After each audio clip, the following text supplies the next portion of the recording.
اللہ اللہ کہنا ہے جب اللہ۔ الحمدللہ وسلام علی عبادہ الذین اصطفى اما بعد فاعوذ باللہ من الشیطان الرجیم بسم اللہ الرحمن الرحیم وَلِتُكَبِّرُوا اللَّهَ عَلَى مَا هَدَاكُمْ وَلَعَلَّكُمْ تَشْكُرُونَ وقال رسول اللہ صلی اللہ تعالی علیہ وسلم للصائم فرحتان فرحة عند الافطار وفرحة عند لقاء الرحمن صدق اللہ العظیم وصدق رسولہ النبی الکریم۔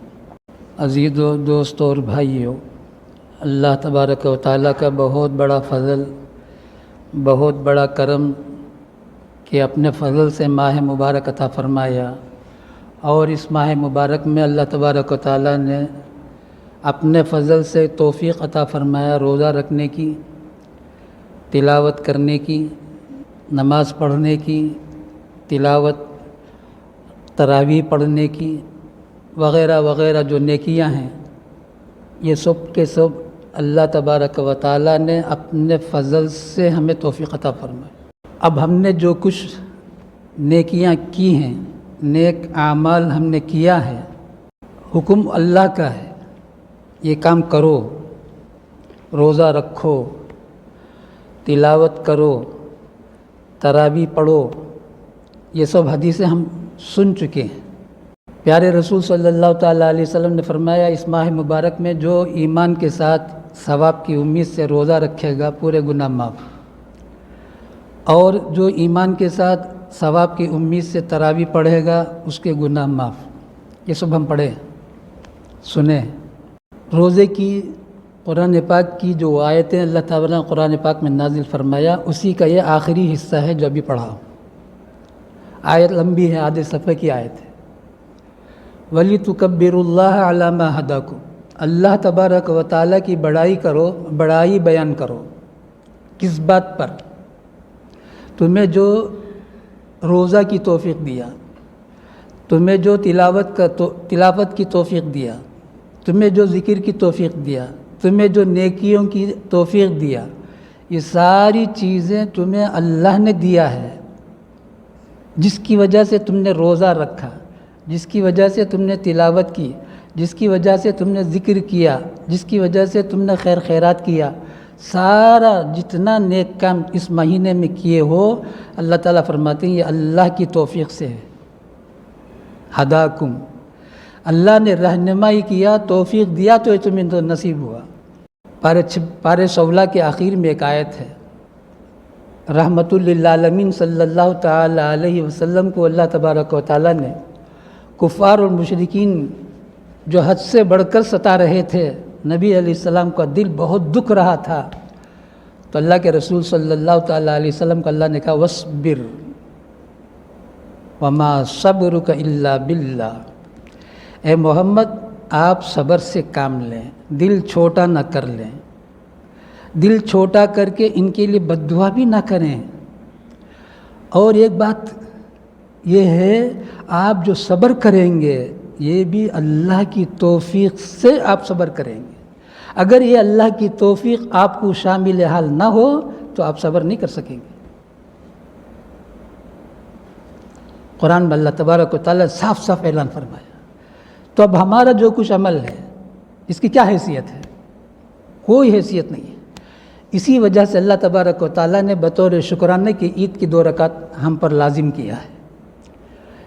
کیوں؟ اب آؤ، سارے مل کر آؤ، سارے مل کر آؤ۔ کیسے آؤ؟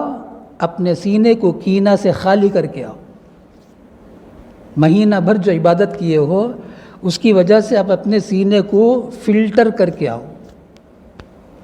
اگر آج کی اس میدان میں بھی کینے کے ساتھ آؤ گے تمہاری مغفرت نہیں ہوگی، اگرچہ رمضان بھر تم نے عبادت کیا ہو، رمضان بھر تم نے عبادت کیا ہو۔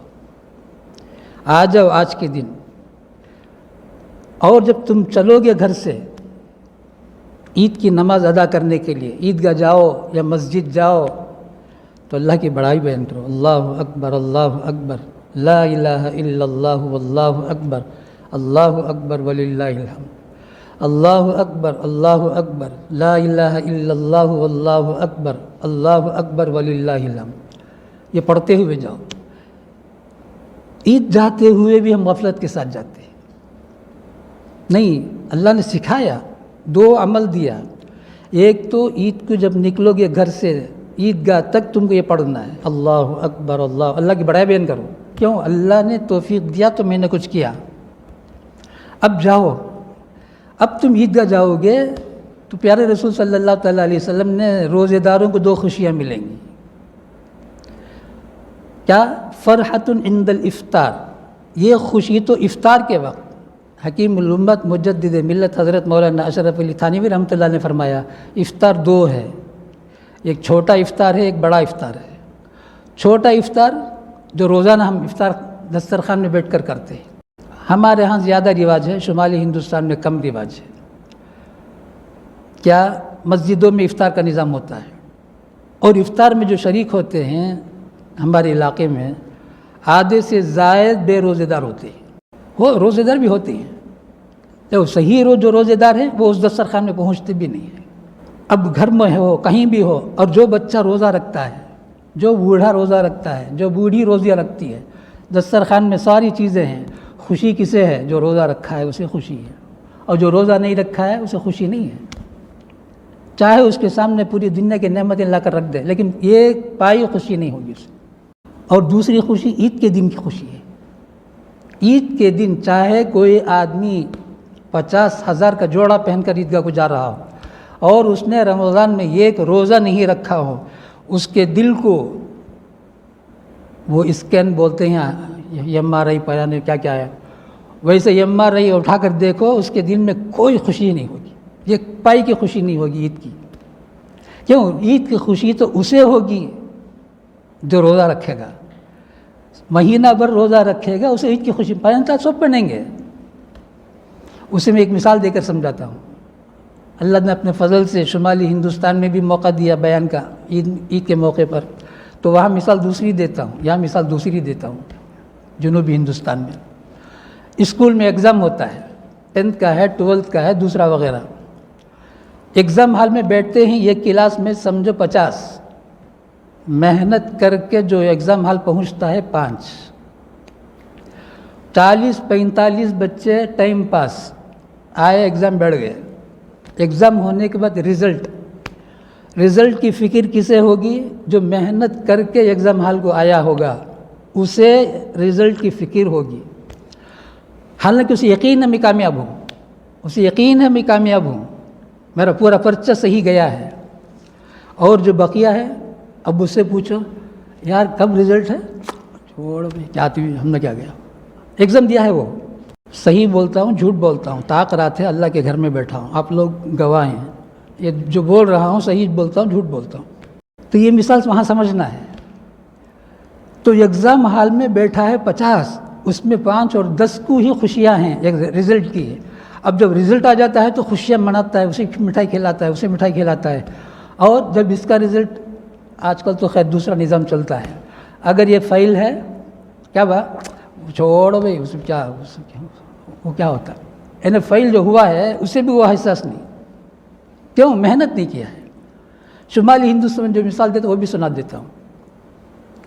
شمالی ہندوستان میں زیادہ کسان ہیں، روزہ رکھتے ہیں، کھیت میں رہتے ہیں، ہزاروں لاکھوں۔ فصل جب کٹتا ہے، اناج تو پوری دنیا کھاتی ہے، اناج پوری دنیا کھاتی ہے، لیکن فصل کٹنے کی خوشی کسان کو ہے، لوگوں کو نہیں ہے۔ اناج تو سب کو ملتا ہے۔ ان روزے داروں کی برکت پورے محلے میں، پورے شہر میں ہے، لیکن اسے کوئی مزہ نہیں اس روزے میں، اس عید میں۔ اللہ ہم سب کو نصیب فرمائے۔ ایک اور خوشی ہے جب رحمان سے ملاقات ہوگی، قیامت کے میدان میں اللہ تبارک و تعالیٰ کے سامنے جب حاضری ہوگی، روزے دار جو صحیح معنی میں روزہ رکھا ہوگا، اس کی جو خوشی ہوگی، بیان زبان الفاظ کوئی چیز ساتھ نہیں دے گی ہماری، وہی سے خوشی محسوس ہوگی روزے دار کو۔